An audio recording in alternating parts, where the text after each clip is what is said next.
the business owners kind of like put me under their wing and showed me the ropes of how to operate their business. They took me to the market to buy clothes. So I saw the buying process and, like customer service as well. Mm-hmm. So I was like, you know what? I want to like have my own store. Yeah.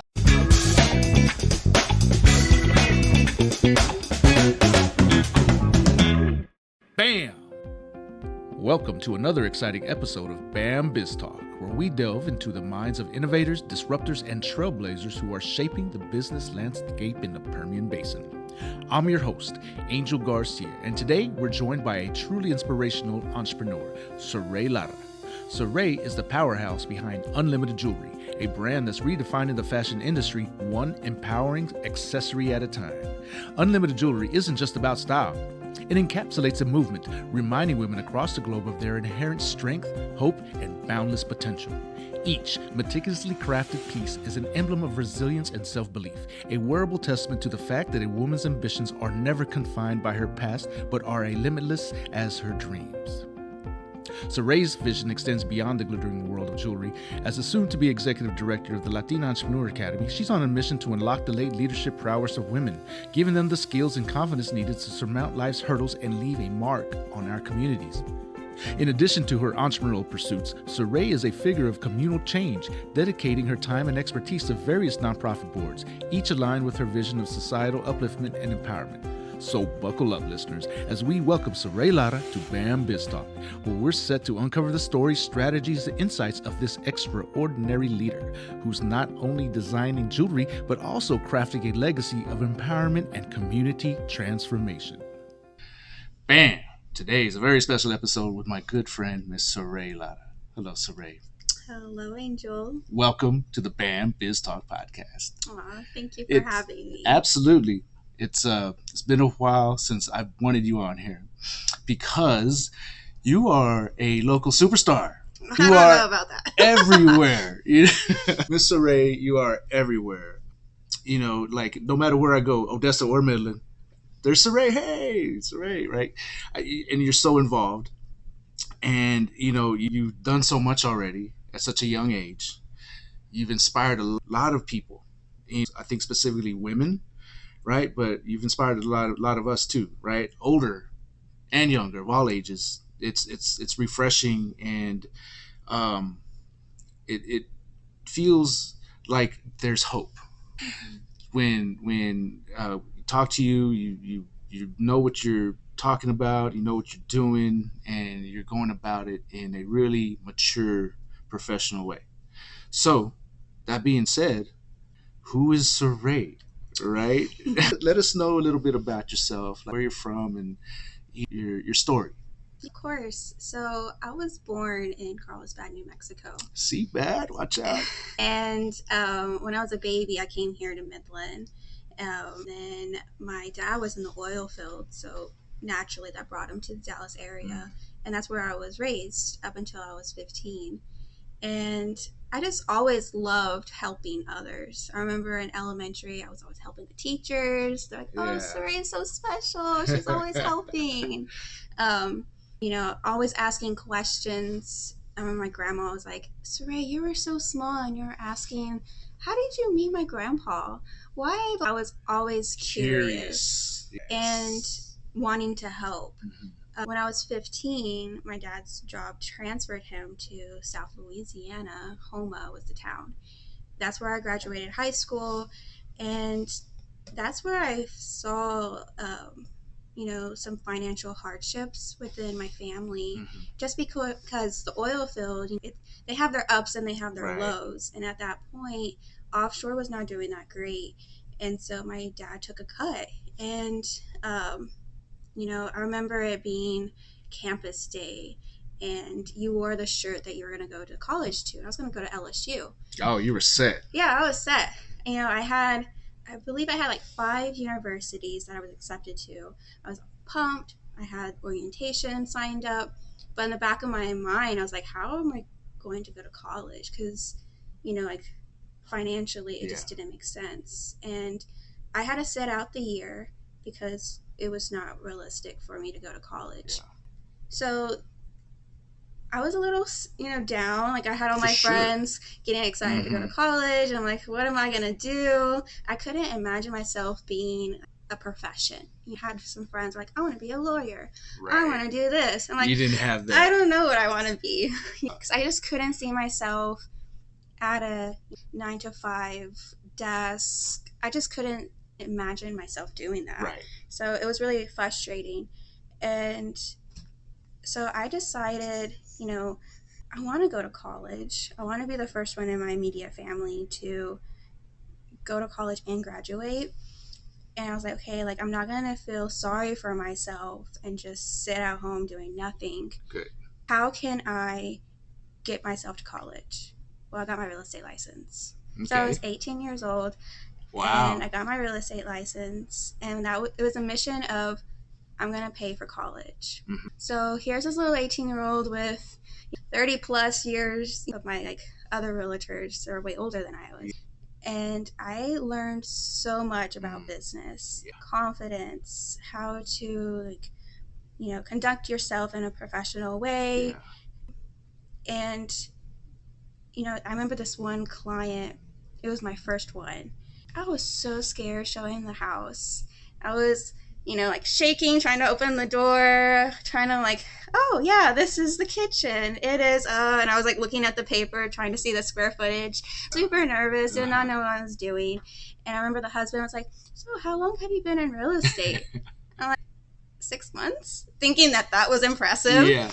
And he was like, oh, okay. And then after that, the wife was super nice. Mm-hmm. And so I was like, oh, cool. I still have them. Yeah. I was sitting on properties, nothing. And finally I was like, okay, I called them, no answer. I messaged them. I was like, hey, I've been trying to reach out to you, no answer. I don't want to waste your time or waste my time. Are you still interested in finding a house? Are you working with another realtor? Just let me know. Yeah. Responded like that. And she was like, sorry, but we're going to use a seasoned realtor. And I'm like, oh, that really hurt. Yeah. Because I put all this time into it. And I was like, you know what? I'm just as qualified as anybody else. I took the same state and national exam. Mm-hmm. I have the same, continuing education courses. I'm on the board of realtors. Yeah. I just don't have years of experience. Right. So I flipped the switch. I was like, you know what? People want a confident leader. Mm-hmm. They want to feel like they're taken care of. So yes. I was like, I'm going to study and I followed my broker and see how she interacted with her clients, and I just faked it till I made it. There you go. And had the confidence. And I sold so many houses that I was able to pay for college. Wow. So awesome. I was in real estate. I worked some boutiques on the side, and I was a part-time and then full-time college student. So there was times where I would wake up in the morning, go to class in my leggings and a baggy shirt. After class, go straight to the boutique, throw on a dress, sold clothes till 5. Yeah. Lock up, change into my slacks and business shirt, and show houses at night. I was a hustler. You were going for it. Yeah. Nothing was going to be handed to me. I had to work for what I wanted. I wasn't going to blame anybody. Mm-hmm. If I want something, I need to get it. Right. And so I just had that mentality. And working in retail since I was a junior in high school, the business owners kind of put me under their wing and showed me the ropes of how to operate their business. They took me to the market to buy clothes. So I saw the buying process and, customer service as well. Mm-hmm. So I was like, you know what? I want to have my own store. Yeah. So, fast forward, my dad's job transferred him to Midland, so full circle, coming back to Texas. Mm-hmm. And I was like, okay, I'm going to either have to take my state test again for Texas to keep my real estate license, or I'm going to let it go. And I decided to let it go because the motivator was to pay for college. And now I'm in college. Mm-hmm. This is my opportunity to graduate and be full-time and just dedicate. So that's what I did. I went to UTPB here in Odessa, got my undergrad in business, and I was working for a little boutique that was transforming into an ethically sourced. ethically sourced store, and I was in charge of finding some brands that we would buy. And doing that research, I saw that there was clothing brands that were helping human trafficking survivors.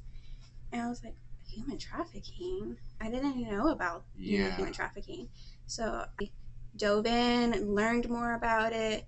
And I was like, like, is it happening here? Because all these clothing stores, all these clothing brands were helping survivors overseas and bringing awareness to it overseas. Yeah. And it's actually prevalent here in the United States, and Texas being the second most trafficked state, the Permian Basin being a hub for it, for like multiple factors. So I was like, wow, like at that time, no one was really talking about human trafficking. So I wanted to bring awareness to that.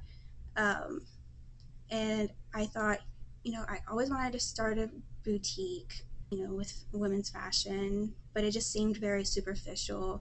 I wanted to have more purpose into it. That's why I never really started my own store. But seeing that you can mix, your passion for serving and helping and empowering people with business and fashion. Yes.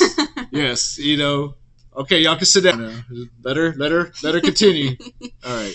No, but that's a very good point. Yeah. Like that realization, where you have your that you like, right? Boutique, jewelry, clothes, fashion, right? It's like, you're a young female in the United States of America, right? That's it you're drawn to. But then you also have to understand the superficialness of it. Right. This podcast is brought to you by Best Brain and Body, a center dedicated to guiding you toward unmatched mental and physical health. Imagine a transformative journey, finding solutions to life's challenges and forging new relationships with yourself and others.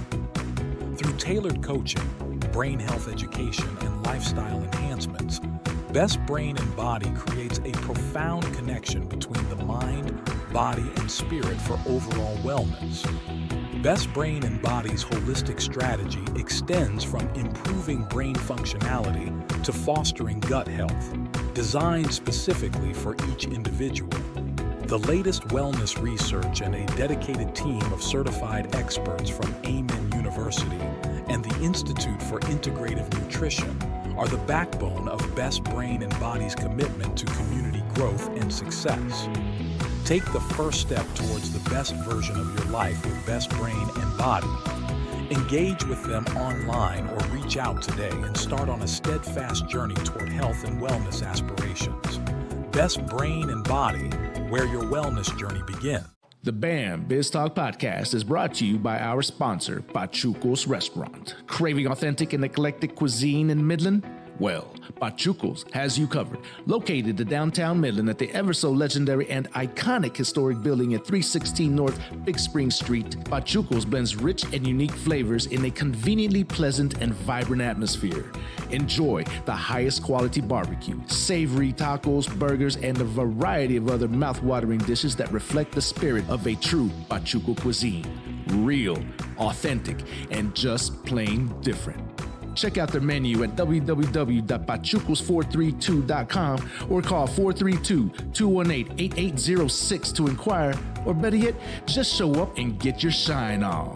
At Pachucos, where heritage, exquisite taste, and hospitality come together for an unforgettable dining experience. Pachucos, Midland, Texas. Now back to the show. Right, and it's lacking something. There's something void, Exactly. But then by, I was going to say happenstance, but no, there's no happenstance. It's a synchronicity that you were able to start digging into something that's wrong with the world, right? So now you that rabbit hole of digging in and learning of what's really going on. You've discovered something that's worthy to have a purpose behind it. Yes. And so that's where we're at right now in your story.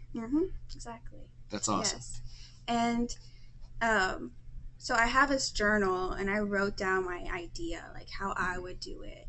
And I wanted to learn more about it here in my community in Midland and Odessa. So I started volunteering while in college to the crisis center and reflection ministry, and just to learn about, because domestic violence and human trafficking survivors, they both heal in the same way. They have both trauma, and they just don't feel worthy, and so much that goes into it.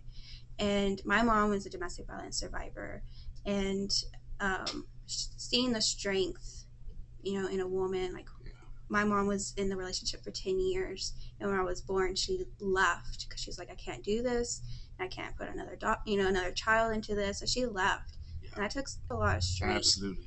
And she always drilled into me, like, you can do anything, like whatever you want to do, go for it, like I have your back, like do it. So I always had a cheerleader in the corner, rooting me on. For sure. So volunteering, I'm having hands-on experience with these girls and learning like what they need, and what they really need is empowerment, hope, so it's just a lot. But so anyways, I was in college, and there was UTPB was starting Entrepreneurial Center, a program called Blackstone, and there was a women's conference, and it was my business professor, Ryan Peckham. He did a class, okay, there's this conference, if you want to do it, here's the link. And I think I was like the only one that signed up. And so I did it, and he emailed me back. He's like, hey, like you attended, there's this reporter from New York that's through Blackstone that wants to learn to hear your experience, because we're going to be launching this program. We just wanted some insight. And so I was like, okay, yeah, I'll do it. So it was a phone interview, and she asked her questions, and the last question was, why were you interested in attending this women's entrepreneur conference? I was like, well, I have this idea, a jewelry company to survivor made jewelry, to provide them a dignified employment, because a lot of them don't have the job experience or the education. They have a rap sheet, or just they don't have that confidence. So I just want to provide a stepping stone for them to re-enter society, and to bring awareness of the subject, but really it's all about hope, not about what they have been through and dwell on that, but that we're capable of great things, that you're not limited to your past. The opportunities are unlimited. And I would name the company Unlimited Jewelry. She was like, wow, I think you should pursue it.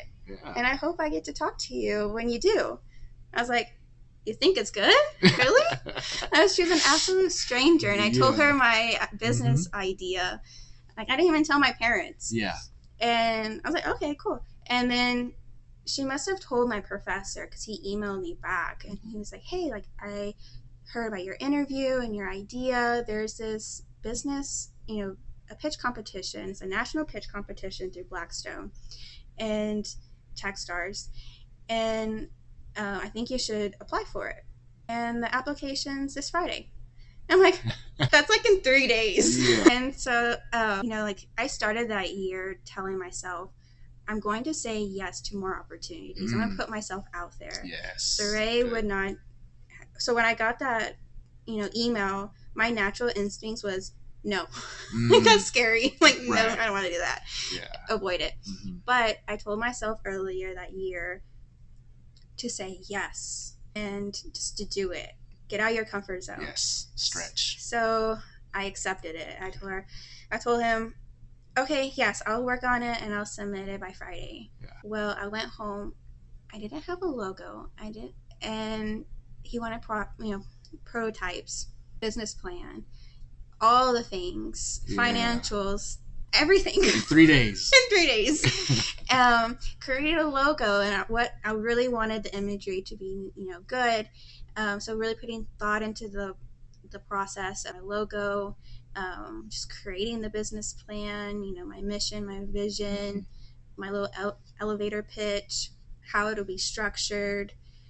and I submitted it on Friday.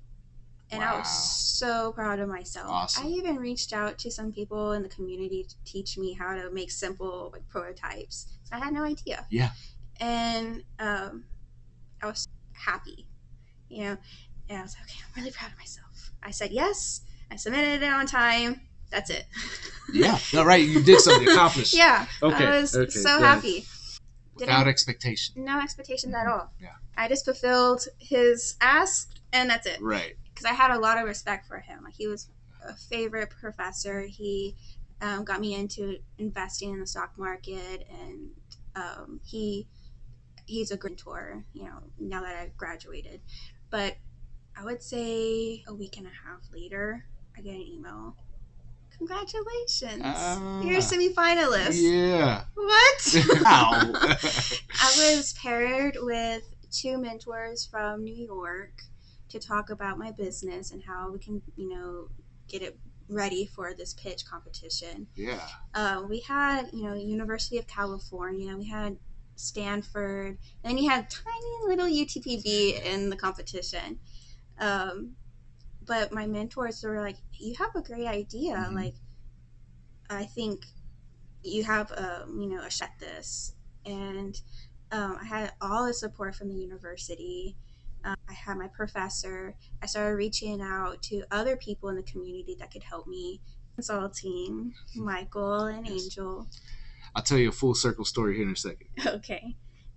And yeah, I tried to get as much help as possible because I'm the only person in my family that started a business. I had no idea what all I needed to do. Right. So I looked for people in the community that knew what they were doing, or they were business owners, and I can learn from them and see like how can I make this happen? Yeah. So I really want. I didn't win the competition, but it was such a great opportunity to learn because it was crash course, like, yeah, and just learning about the process and really thinking about, okay, like, I need to do this, like, how can this business work, you know? And it was great. It was hands-on experience, and I met so many incredible people in the community through this process. I remember telling my professor, I was like, okay, well, I didn't win, but that doesn't mean I'm not going to do it. Can you help me make an LLC? Yeah. He's like, all right, let's do this. So I started my LLC, Unlimited Jewelry, and our logo is the lotus flower because it's the only flower that grows in darkness. You know, it's the darkest muds of muddy water, and it pushes through all that mud, all that darkness, and then it blossoms into this beautiful flower. And that represents what I want the company to, you know, show the world, that no matter what darkness that you have experienced, your past, whatever it is, we all have some traumatic experience that's affected our lives. Yes. You know, it doesn't have to be this huge thing like abuse, but like we have some event that really shook in our world and maybe made us feel broken at one point. And that healing process, finding that hope and that empowerment, and us flourishing into this beautiful flower, like that's what Unlimited is. That's beautiful. Thank you. I love that. I love every bit of that. You know. Thank you. Because your brand represents your purpose. Yes. And who you are and what you're trying to put out there. Yes. You know, what you're trying to pass on to other people. Exactly. Right. It's hope. Right. Yeah. It's kind of weird how I started off the conversation saying that you give all of us older folk hope, that there is still hope out there, you know, and that's what these women that you're helping through your business, you're giving them that small glimmer of hope. That's sometimes that's all you need. You just need to know, oh, there is, in this dark world out there is hope. Yes. And like the lotus flower, they can push, you know, because with hope they can work and push and just gives them something to grab onto, you know, to bloom like that. So that's a beautiful story. Thank you. You know, what's so cool about you mentioned Michael, you know, rest in peace, buddy, that, you know, because when he Professor Michael Crane, he initiated the conversation with Blackstone and UTBB to start all, you know, so then, you know, he leaves, we start BAM, you know, and then one of the, you know, the seed was dropped into the Blackstone because of Michael Crane, comes back to learn from the master himself.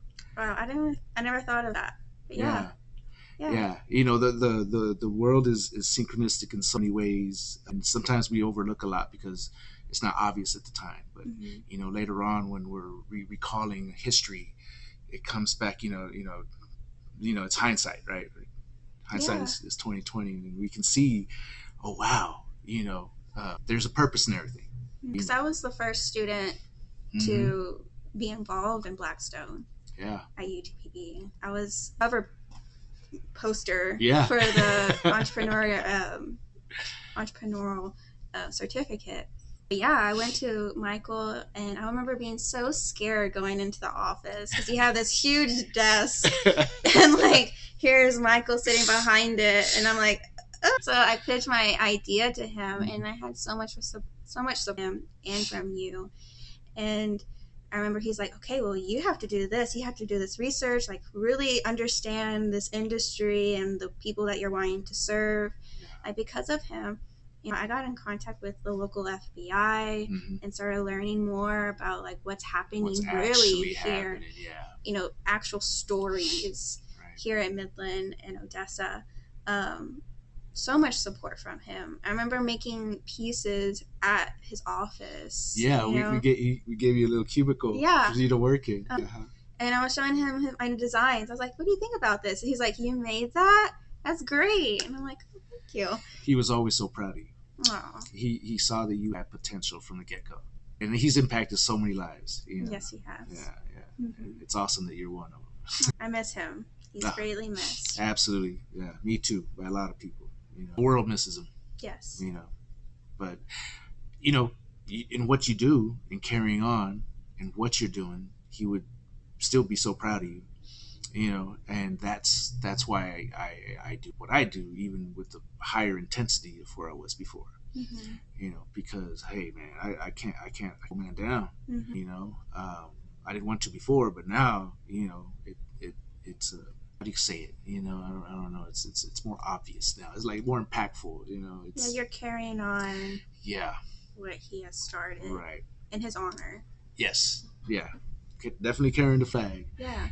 So yeah. I mean, I always tell him. Even though he said he was old and retired, like no. You're not. But hey man, we're just getting started. Because what was his favorite saying? Right? Keep it fresh, new, and exciting. Exactly. He would always say that. I heard it like 1,000 times. Keep it fresh, new, and exciting. And I feel like you represent that. So you have Unlimited Jewelry. You went through the process of in high school of how am I going to college? So a problem. Well, then you found a solution. Then you have this idea that just comes to you through living your life. Problem. What's the solution? Right? So at the core of it, an entrepreneur is a problem solver. Right? You're solving problems. Problem solution done. Right? Let's go. Yeah. And the thing is, how do you make money off it? Right?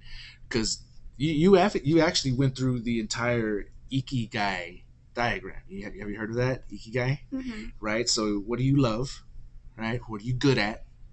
What does the world need? Yeah. And how you can get paid for it, right? It's the Vesica Pisces of 4 worlds, 4 circles intersecting, and in that middle, that's Ikigai, right? So that's what Unlimited Jewelry is. That's unlimited. That's array, right?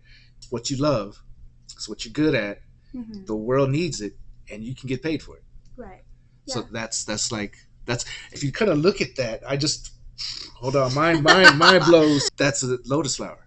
Oh wow. With all the concentric circles and how it's like a blooming that's true. flower. Yeah, that's wild, right? Synchronicity hits in so many ways, representative in like basic elements like that, right? Like just 4 circles intersecting, but it's 4 pillars of thought, right? Ideas, that converge to you, and you did that without even really thinking about it. Like, right. It wasn't my intention. It just... Right. Because that's something that I teach, right? I teach the Ikigai, because people would ask me, well, hey, what business should I start, right? I was like, well, what do you love? That's the first question. What do you love? And then when they say, no, out there, what's making money? How can I make money? Oh, No. well, go start a daycare. There's a shortage of them, and people will pay crazy money for you to take care of their kids, right? So you can make, the only problem is going to be your workforce, but hey, you want to make money, that's how you do it. Yeah, but that's not really good long term, because if you don't love what you're doing with passion, because entrepreneurship, being a business owner, it's not always going to be high all the time. Right. It's going to be an emotional roller coaster. Some days, weeks, months, maybe the first year is not the greatest. You're not going to get paid, or you're breaking even, or you have a loss, and then maybe you're profitable, and it just flows. But that emotional roller coaster, if you don't love what you're doing, you're going to peace out super quick. And you have to be, if you love what you do and you're consistent and determined, you're going to be successful. Yeah. Most of the small businesses, they end within the first 2 years. It's because they're just money driven. Like, it's in for the money. And when they see the money not flowing, they're like, okay, I'm done. Bye. I'm done. You know?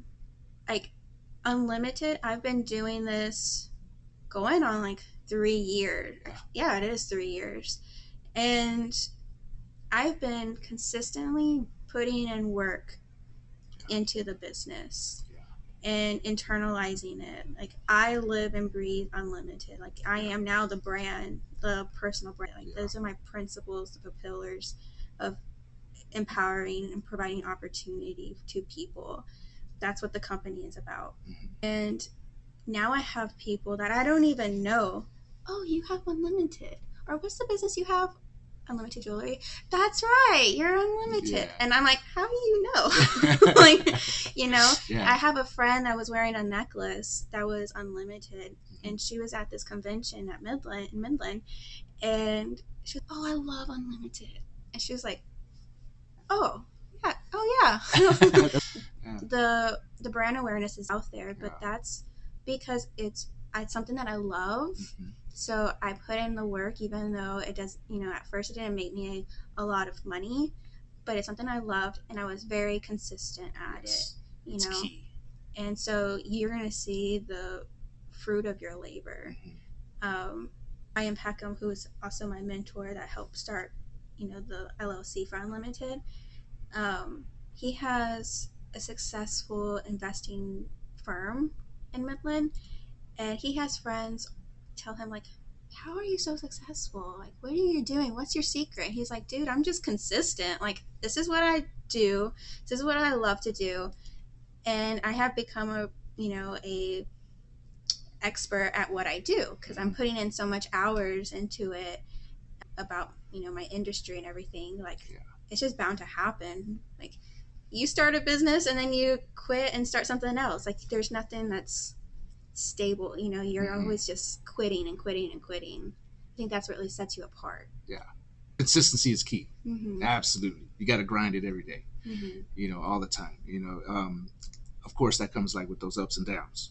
Even when you're down, you got to stay consistent. You got to show up when you don't want to. Well, because if you like it, it's not really work. Right. Right.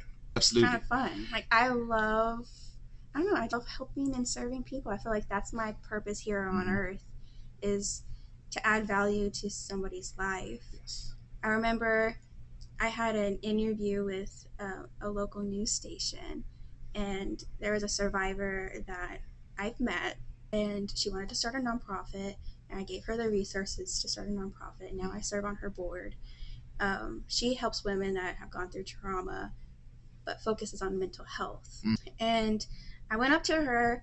I'm like, hey, like, I don't know, I'm kind of nervous for this interview. She's like, Soraye, you're getting nervous? I'm like, yeah, I'm human. She's like, this is blowing my mind, because you seem like you have it all put together. I'm like, girl, I do not have it put together. I've been faking till I make it since I was 18. And she's like, well, what are you nervous about? And I'm like, well, I feel like I'm not making a big impact compared to you. Like, you're out doing like street ministry and you're doing all these things. I just can't, I don't know, I just don't feel like I'm doing that much. And she was like, Soraye, like, it would make me cry just telling you what has been said about you from, the girls that you have touched. And I was like, really? And she was like, yeah. She was like, there's a girl that I've been, like just pouring into and just talking to, because I listen to, what they want in life, what they need, and I try to give them resources. And one was like, I need a job. I was like, hey, give me your resume, and I helped form her resume, just like how I can help them. Right. And she was like, Soraye, there was a girl that you helped. I'm not gonna say her name, but she said that you gave her hope for humanity. And I'm like, I just start crying because knowing like everything that she has been through, all the darkness, like unimaginable things that a human can do to another person, to feel like no one is good, that somebody just wants something out of you, and to know that just me just talking and just being there for her and hearing her out, that she saw hope in humanity. Like, those are really strong words. And that right there was like, okay, I'm doing something. Yeah. And I don't know, like that just stays with me. And sometimes I hear some songs and I think of the girls that I've, worked with. And, sometimes I don't, there's some that I don't hear back, and because they went back to the life. Yeah. But I don't know, it's nice that I can touch somebody's life. Absolutely. And I think that's a good point right there. What's that old quote? It's comparison is the thief of joy. We could also say, comparison is the thief of confidence. Because you're like, oh, well, you're comparing yourself to her. Yeah, I was. Because you looked up at her and she was like, oh my gosh, you can do this, you can do that, and I get that, right? Same thing with Michael. He is so accomplished so many times over, and I'm like, okay, well, I really haven't done much. What have I done? Besides, grind. But he always, to me, everything that he knew, and we would talk for hours, and he would just pour into me. He really wanted me to be successful. And I swear he's still behind the scenes making things happen that are like unexplainable in reality, So he's still out being the trickster like he always was. But that's important to have, and a mentor doesn't have to be somebody that's and talk to. It can be books you read, YouTube channels you follow. There's all kinds of possibilities for more mentorship. Somebody who may be in the area, but they're so far removed, but you can see them like they're on social media, and so podcasts, right? So a lot of people look up to you, and they see you out there and what you do, and how you're living an unlimited life, but that life is to fill others with that light. Yes. So you are being an example out there. So you mentioned the board that you helped this lady, and you're on her board. Okay, so give us a list. What all are you involved in? I mean, you're everywhere. Yes. Well, I'm on the board of trustees for the Family Promise. So that is an organization that helps families and single parent families that are experiencing homelessness and equip them with the resources so that they don't experience homelessness again. So we have shelter and financial capabilities, counseling, parenting classes, like everything that because they have gone through trauma and just survival mode. So really just equipping them. It's not a hand out, it's a hand up. I like that. Yes. Because there's it's called toxic charity, where you just give them something and it's like a little band-aid, like it's going to help for that moment. Yeah. But how can we get to the root problem so that this doesn't happen again? I love that. That's why BAM was created. What you just said right there. It's not just, hey, here you go. Look, it's a, hey, here you go. Let us mentor you to help you out. Exactly. Let us get you there. Right? I love that. Yes. So I'm on the board of that. I am on the executive board Within Reach, which is a Christian-based nonprofit, survivor-led, and that helps with individuals that have gone through trauma, and we help them with their mental health, neuroback feedback. Neuroback feedback. And the reason they do that is because the survivor who owns the nonprofit, she said that in her experience, because you're in survivor mode and you have all this trauma that you're going to program, you're not really absorbing what is being taught to you because flight mode. Mm-hmm. So how can we bring back the brain to a point where you now can comprehend information? Right. And so that's the point of that. That's awesome. It's a startup nonprofit, but I'm really excited. There's a lot of potential for it in the community because we're going to have a mobile center where we can bring these services to people on the street and get them the help because they can't really come to us, so we come to them. I'm the chair assistant for Reading Olympics. So we read to kids at the Boys and Girls Club, and we do an activity based on the book that we read to them. They keep the book so they can build their at-home library, and then we have a little graduation for them. Really nice to promote literacy. My thing is, my grandparents, they speak Spanish.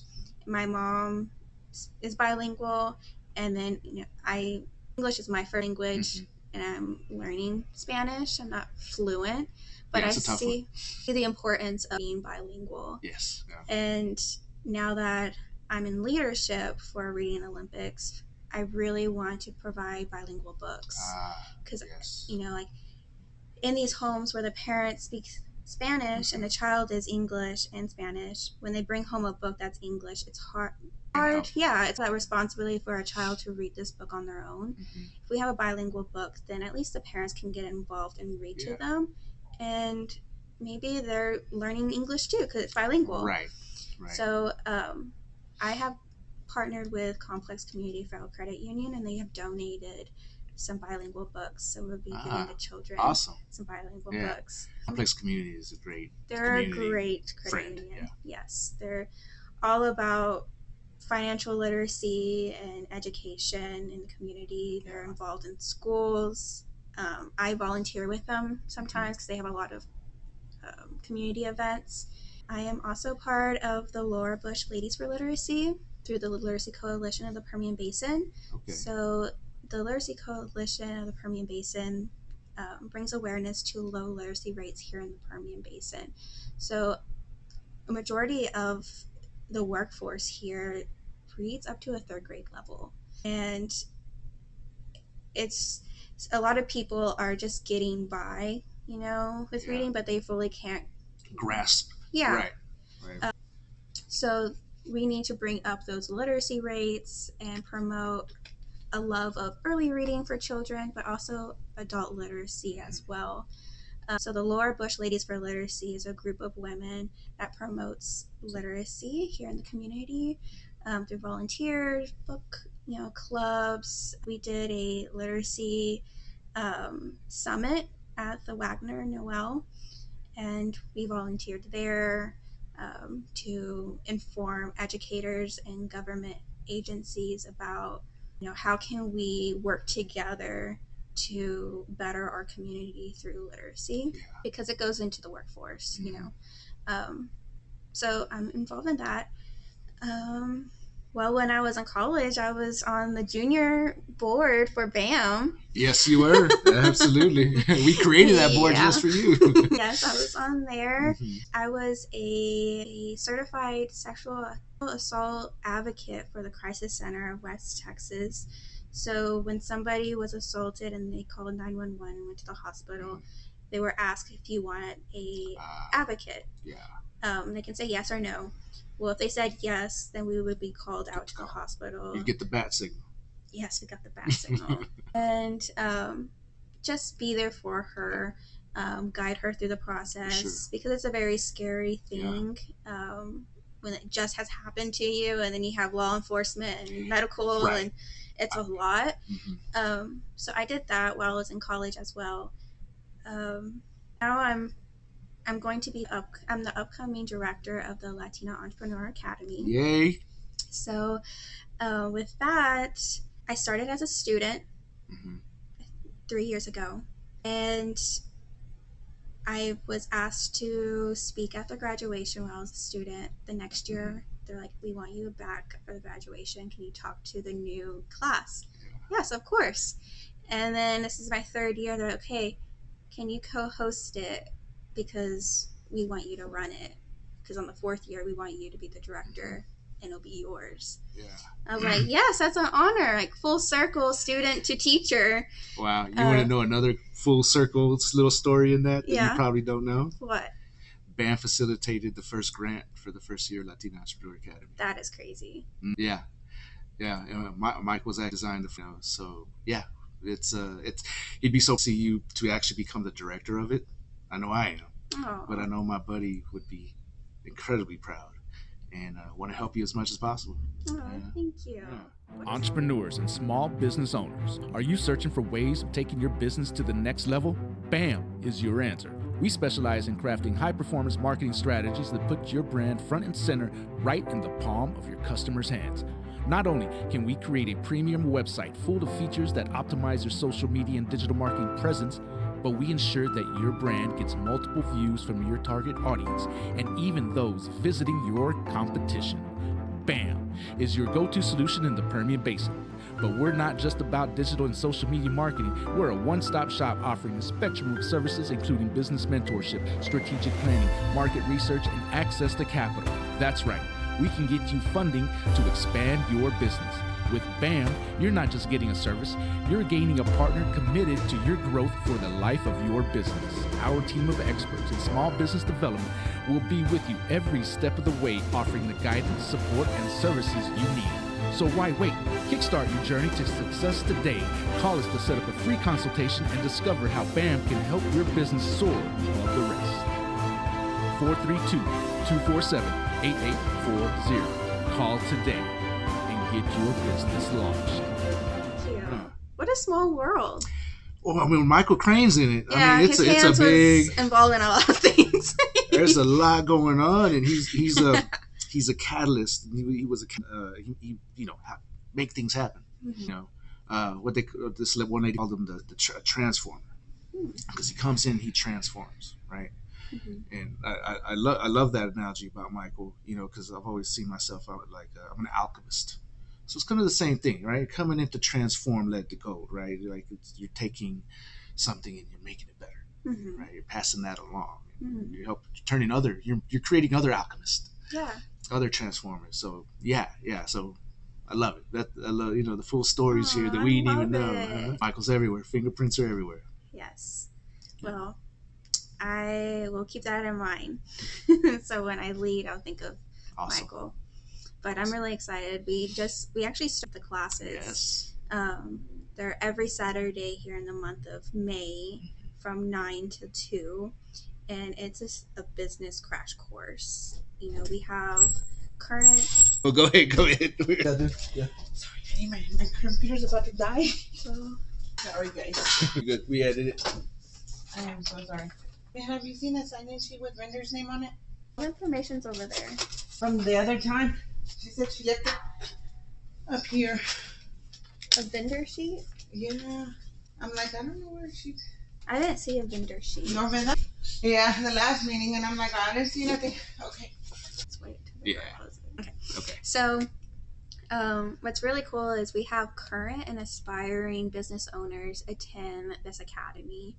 And it's just like a crash course. Yeah. So you learn everything that from financials, how to incorporate a business, and which one do you need for your particular business, budgeting, time management, risk management as a business owner, how to deal with that and what you can do to help.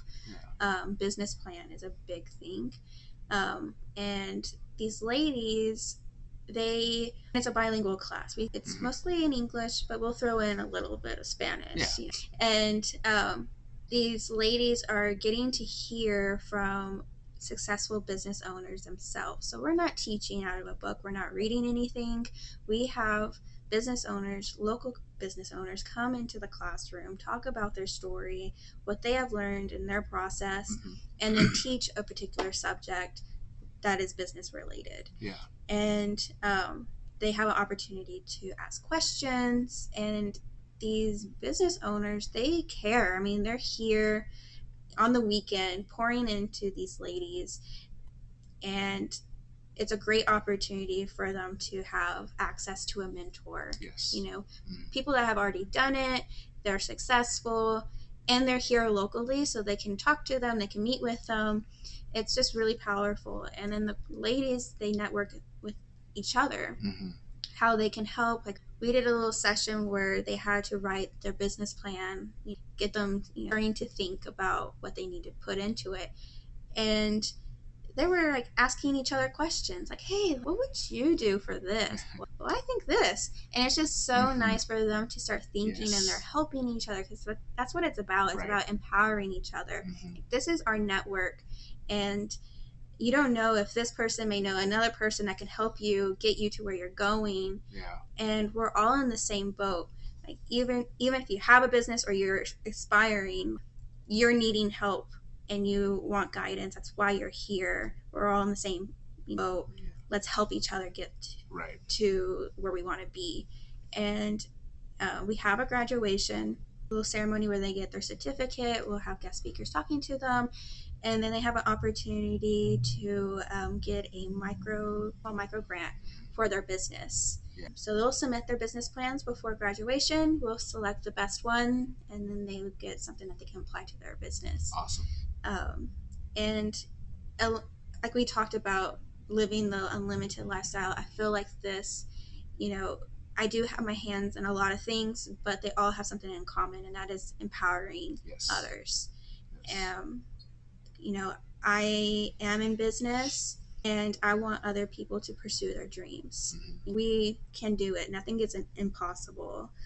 There is resources, there are people that can help you get you to where you want to be. You just need to ask for help and let us help you. We'll give you the resources, but it's up to you to do the work. But we're going to be here for you. You're not alone. Exactly. So I'm really excited That's about awesome. this. I helped create a citizenship class. Well, real quick, on the Latina Entrepreneur Academy, that happens every year.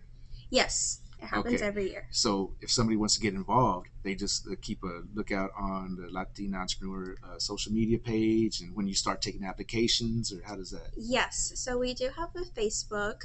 We have a Facebook page and an Instagram page. But if you want to follow our Facebook, the Latina Entrepreneur Academy of the Permian Basin, we'll be posting. We're very active on it. And when you've gone through the class, you're a part of our community. So if you have something that your business is doing or you want to promote it, just tell us and we'll just, reshare it or we'll post about it. We're all about, empowering and uplifting everybody. But we'll be announcing when registration is. We're wanting to do one in the fall. This one's here in May, so we have one in the fall later in this year. So I'll just keep the lookout for that, but it happens every year. This is our 5th year. Yeah. So y'all want to start 2 a year now. That's awesome. Yeah. Oh, good. More opportunity. So we have the Latina Entrepreneur Academy, and I helped start a citizenship class. And we partnered up with a lawyer, Caesar and Ellis law firm. He has a lot of lawyers underneath him, including an international lawyer. And so in this class, and it's something in my heart as well, because my grandparents are from Mexico, and they took that leap of faith of coming to the United States for opportunity. Because of that, we're here. We're here talking today. Gotcha. Like, they sacrificed a lot, and that process is scary as a immigrant to go through the legal process. I'm very grateful for them of taking that leap of faith. It was really scary. So again, back to helping people, we created this class to teach individuals about the process. What are the questions that's going to be asked?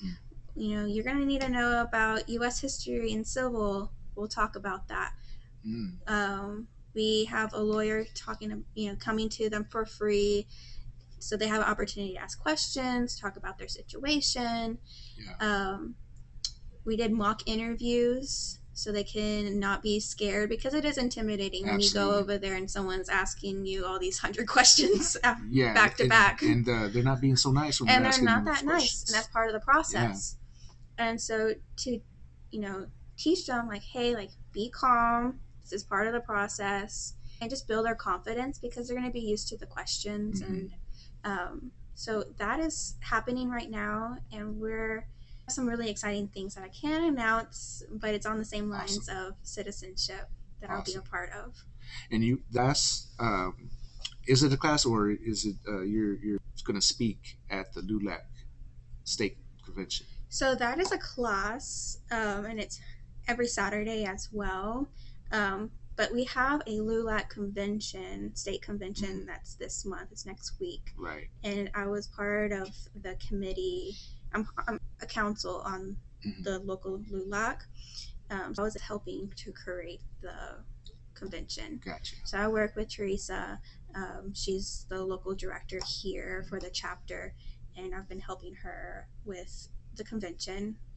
We have breakout sessions. We have a veterans luncheon, a women's luncheon, a vendors like marketplace with a fashion show to provide opportunities for local businesses, because we have all of these leaders from the state of Texas that's associated with LULAC coming to Odessa, and we want to provide opportunities to the local businesses.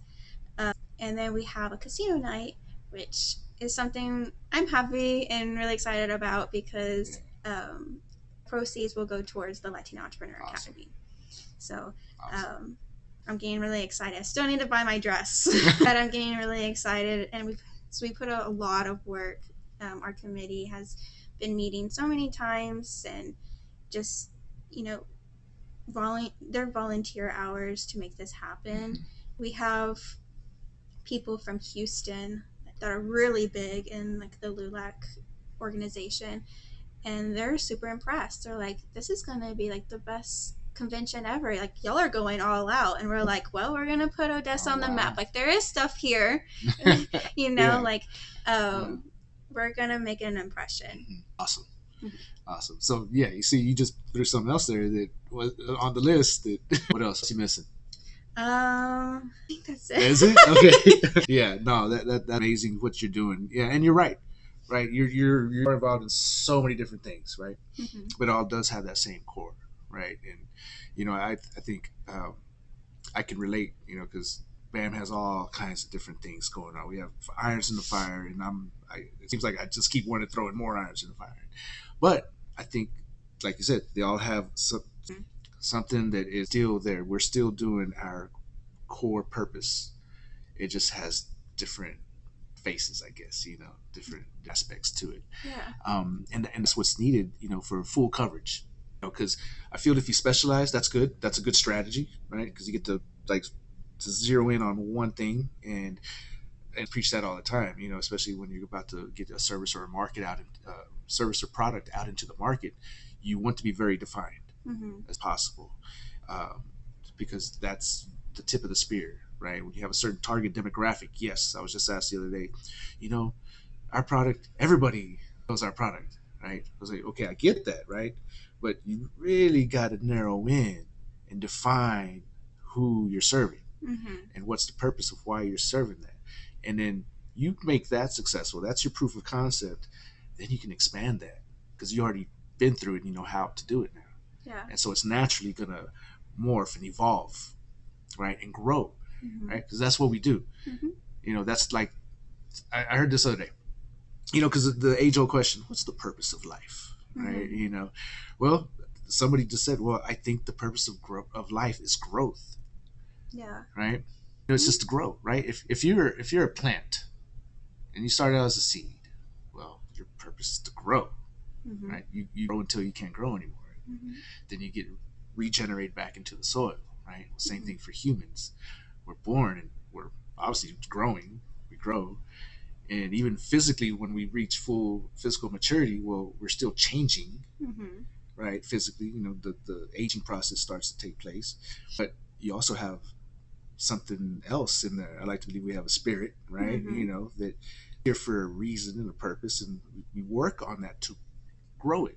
Yes. To expand our the totality of it, right? Because if something, it's like if you stay stagnant, what happens to water in a stagnant pool? It's Nasty, right? You don't want to smell it. Yeah, and smell it. Mosquitoes everywhere. Yeah, exactly.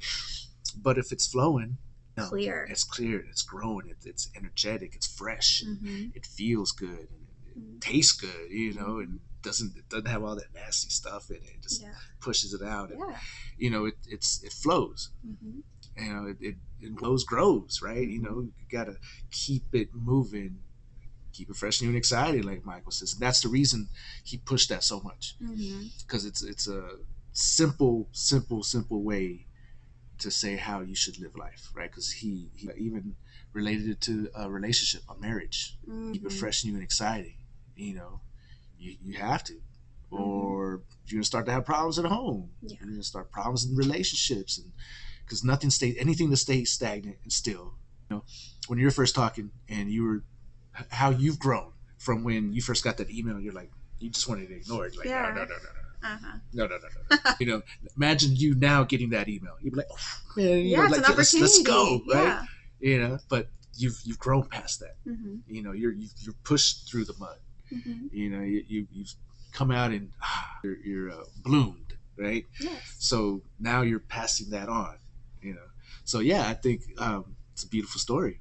I totally agree. Growth. I feel like you have to be better than where you were yesterday, and you always learn something new every day. Man, yes. And what I view with jobs, because I have different jobs, like I worked in retail, I worked with boutiques, and then I did interior design as an operations specialist. I worked in marketing as a business development director, but all these different jobs, their opportunity to grow a different skill set.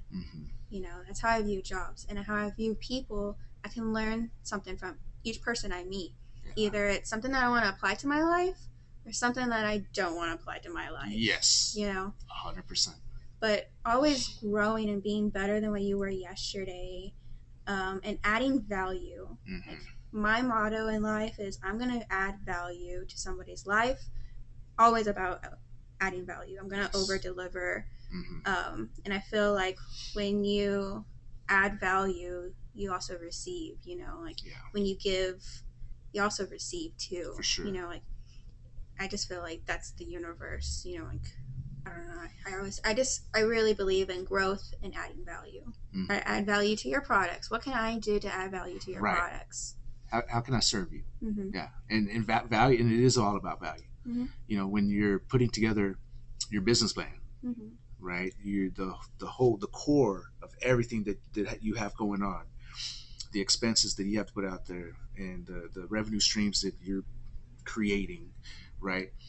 Well, they all converge to the heart, and you're creating your value proposition. So when somebody asks you, well, what does your company do? Well, you're telling them your value, right, to the customer facing side. Because a business owner, I feel we know what the value is. We can say it all day long, but it's in our own terms, but to the customer, that doesn't, it's like gibberish.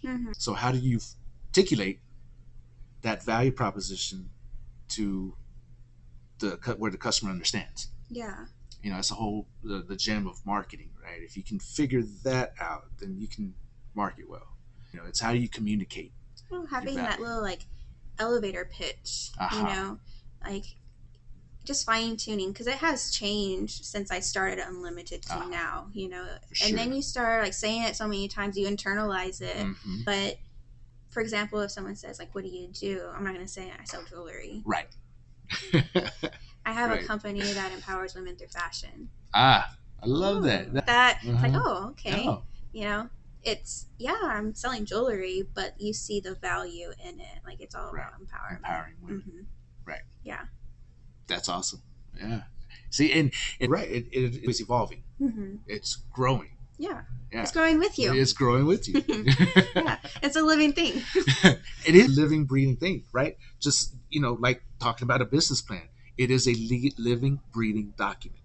because as soon as the ink's right, but as soon as the zeros and ones are loaded into the computer, the computer, right, it's already changing. Yeah. Right. But the point is that you have a structure down, and once you have a structure down, now you can make those changes because you thought through it and you know where you want to be at. And if something comes up, you'll have a better idea, a better way to make the decision if that's in your opportunity zone or not. Right? Because I think if you don't have a plan, then you're just gonna be grasping for anything. Yeah, you're just floating in the wind. You're floating in the wind. Yeah. And what if you grab onto something that takes you down? It looked good for a little while. Yeah. You know, because not every opportunity is a good opportunity for you. It can be a distraction. Yes. And you have to realize, like, hey, is this in line with what in the direction that I want to go? Because I have fallen into that where, like, opportunity, yeah. And then, like, but you know, like, spread yourself so thin to where you're not even doing good at anything. And, right. You're just mediocre. You're chasing too many rabbits. Yeah. Right? Yeah. And, oh, I want you to do this. I want you to do this. And, you know, you're helping this, and help. But does it align really with what you're wanting to do? Right. And I think that's that great realization, you know, the power of no, right? Because you started off saying, like, wait, I want to start saying yes, right? You're like, I'm going to open myself and say yes, right?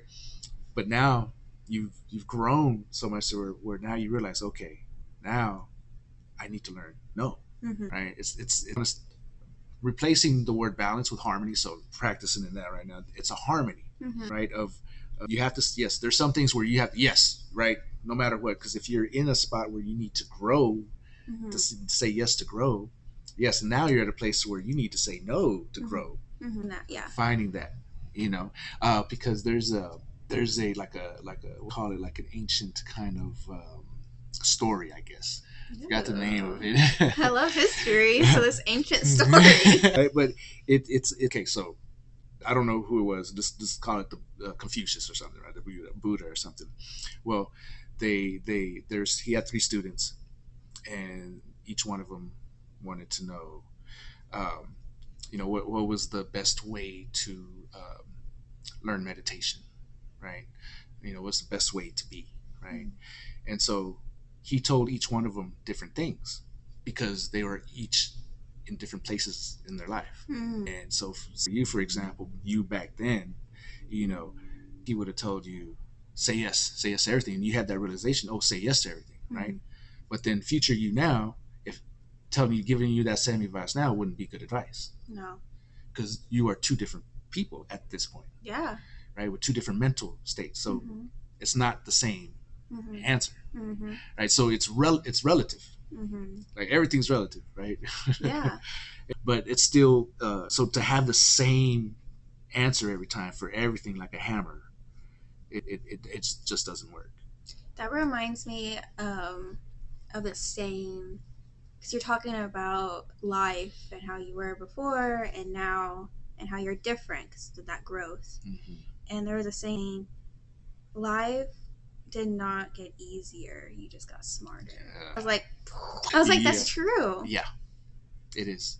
It is so true, because you build your resiliency, you build your grit, you know, you build who you are. Everything you do builds who you are. Every decision you make. Yeah. You know, that's why consistency is key, right? Because you reinforce that, and that it becomes you. Yeah. You know, not only by repetition. What is that? Repetition is the mother of all skill, right? Well, repetition is the mother of like growth, right? It's structured. It's repetitive. You feel the structure down. You know, it all kind of rhymes, and makes sense. So that's why things are. You know, when you notice what works and what doesn't work, well, why not stick to what works? Right. As humans, that's hard a lot of times. And not saying that life is going to be easier. No. Like, life is never going to be easy. But it was talking about, like, how, like, think of the things that you thought you would never overcome, but you have. In that moment, life did not get easy. It just got smarter because of all the life experiences that you've, you know, gone through. And things that you learned. Yeah. You know how to navigate. Yeah. You know, like, things that you can handle things now that you probably wouldn't have handled 10 years ago. Right. Like, that growth. Nothing in life changed. No, it gets harder, You know, right? yeah, it actually gets harder. Yeah, because now you have like responsibilities, and life was easy when I was a kid, right? Like, so it doesn't matter. The simpler times. It was much simple. I didn't have to worry about big expensive overhead and all these other problems that come. There's these liabilities, taxes, the taxes, and before you start talking about geopolitics on the other side of the world and wars. I'm like, that's way over there. But now I'm like, man, this Putin guy. And you start worrying about those things, right? Because now, well, the world's a lot smaller now. Because of the internet, like news travels faster. Yes, now we know what's going on over there instantly. And we've had that luxury for a while now, right? And now that's the world where we're at now. Because we've consistently been able to easily access information at the touch of a button. Yeah. Now we're going through a totally different change. It's the AI. Because what's going on right now, these next 3 to 5 worlds will define the next 300, 500 years of human civilization. Right? Like, we're going to be looking back in 500 years. We're going to be looking back at this time that we're in right now, the beginning of this epoch, or whatever you want to call it. As like we look now back at the Enlightenment period, coming out of the Dark Ages, right? Because people evolved into culture and art, in science and mechanics and engineering, and from the seeds of that time frame, those couple hundred years, we've been able to, come into the industrial and modern internet age, this technological age, which is now birthing this new technology that is not just zeros and ones. This is the ghost, and this is where the ghost enters the machine. This is how the expands beyond our understanding, right? Because even the AI, the guys at the forefront of AI development, don't truly really understand what's going on.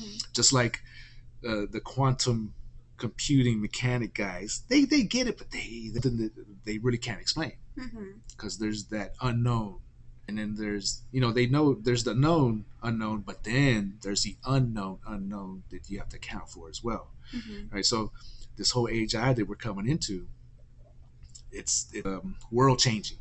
Oh yeah. In ways that we really can't even fathom. Right now, it's like, yeah, we're seeing it great. Oh yeah, it can help me do this. Oh, it's making me more efficient.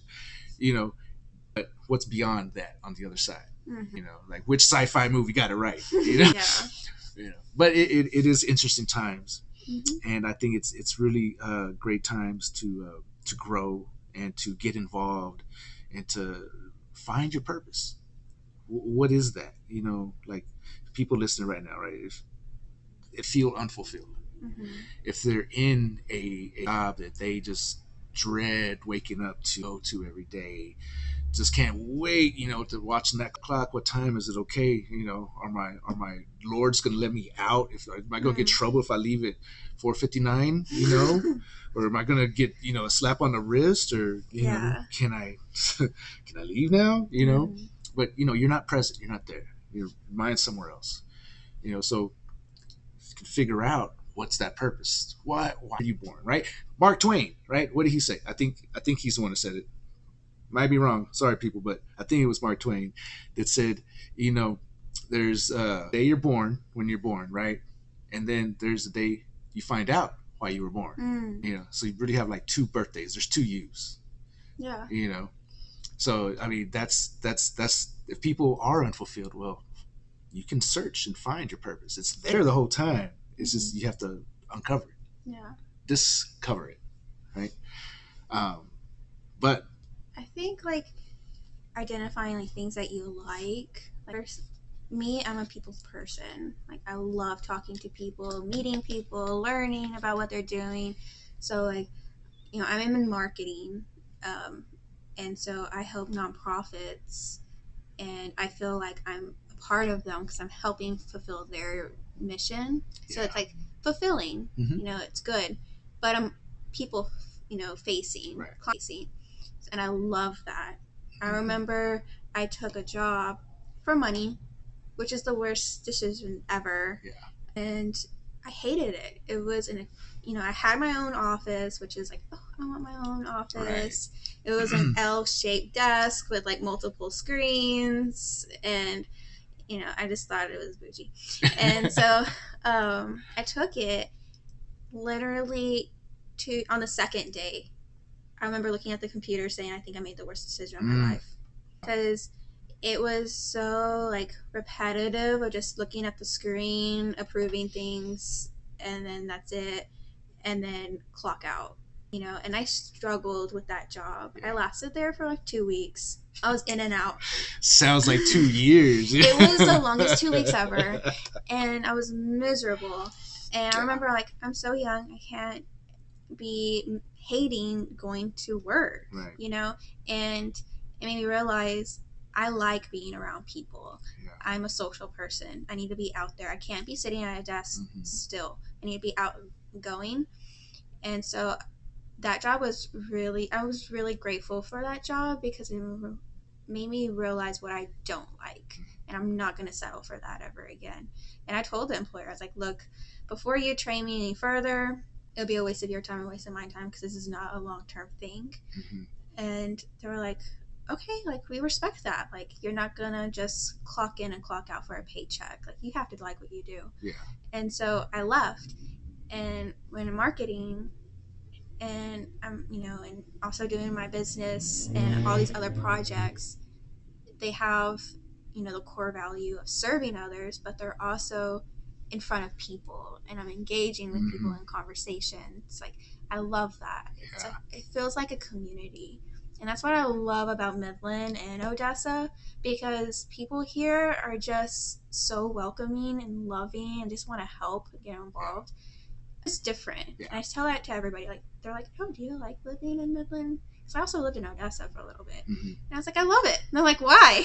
There's nothing to do. I'm like, honestly, there is. There is. There's a lot to do. Like, sometimes I'm overbooked with events and I have to pick which one I want to go to. But it's the people, it's the community. Or make a quick appearance. Yeah. But I'm kind of like staring off to a different thing. But I think identifying what you really like, what's your personality? Are you okay being behind a desk? Because that's okay for some people. Like accountants, they love to be around people and doing their own thing. I remember I had a professor in college that was like, okay, there's, accounting business majors, and then there's management business majors. Accounting, they like to do their own thing and be at a desk and get to work. And that's awesome. Yeah. But then you have management. You can't put a management person behind a desk. Like, they need to be around people, either managing or doing sales. And that, taking that job made me realize that, like, I'm over here. I'm this type of business person, not this type of business person, Yeah. So I think being real with yourself and identifying what you like, what you don't like, what you're good at. Like, I love connecting people with other people and other resources. Yeah. And so, like, it goes hand in hand with everything I do. Like, oh, and it's also empowering. Like, I'm adding value to your projects by connecting you to this other person that can help you. And it's just a network. Like, I feel like it just all goes together. It does. Yeah. You realize what you just described right there, right? I'm like having an epiphany. That's awesome. That's amazing. We've had a couple of those. So, do you have any parting words for our audience? Someone out, the listeners here are entrepreneurs. They're small business owners, and a lot of them are struggling. Like, how do I do? Is my business going to make it another month? Another 3 months? It's like a loss of hope, or just struggle. They're just going through it. Or maybe they're doing good, and just those are who's listening. Do you have anything to say to them? I would say you're not alone. Like, all these feelings that you're having and these struggles, they're not just happening to you. Like, they're happening to all of us. And reach out. Like, there are people that want to help. Like, you can reach out to me, you can reach out to Angel, BAM Consulting. Like, there's a lot of people that understand what you're going through and will be there for you. You know, you can learn from them, or you can just vent and be like, dude, like, hey, this happened. Well, did this ever happen to you? And just like have those conversations, because entrepreneurship is so lonely. Yeah. You know, like you're grinding out and you have your priorities. So maybe your friends are out, you know, having a drink, but while you're at the office or you're at home working, and they're like, why are you never available? You know, and they just don't understand. Right. And sometimes you can't have conversations about your business to just anybody, because it's just like, oh, you don't get it. Yeah. You know? Yeah. So I would say get in the community and, you know, Yes. and, you know, get people. Like, you're not alone in this. Don't suffer alone, because there's no need for that. You know, like, you have been a blessing to me. Like, I feel like I can go to you. Absolutely. And, you know, same thing when Michael was here. Like, I knew I can just go to BAM and y'all are both like, hey, like, what's up? You know, and I can just talk and vent. I'm like, oh, what to do? You know, I remember like getting a little envelope from, you know, a government envelope for Unlimited Jewelry, and I'm like, I don't want to open this. Like, I'm getting sued or something. I don't know. Like, I was scared. Yeah. But and I remember talking to another business owner, and I'm like, I'm scared of filing taxes. I feel like I'm doing it wrong. You know, I'm gonna go to jail because I didn't do it correctly. And it's like, it's okay. Like, no, like, that's ridiculous. Like, there's a penalty fee of like $50. That's it.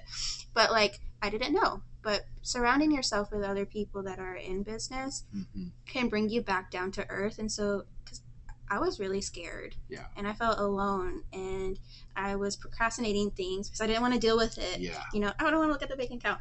I don't want to look at this, because I was scared, and we all feel scared, and we just need to be around other people and have those business friends, have those mentors. They can be older than you. They can be in a different industry. You know, like, I think just surrounding yourself with people is very beneficial, and you need that. You need that support. You need that community, that family. Yes.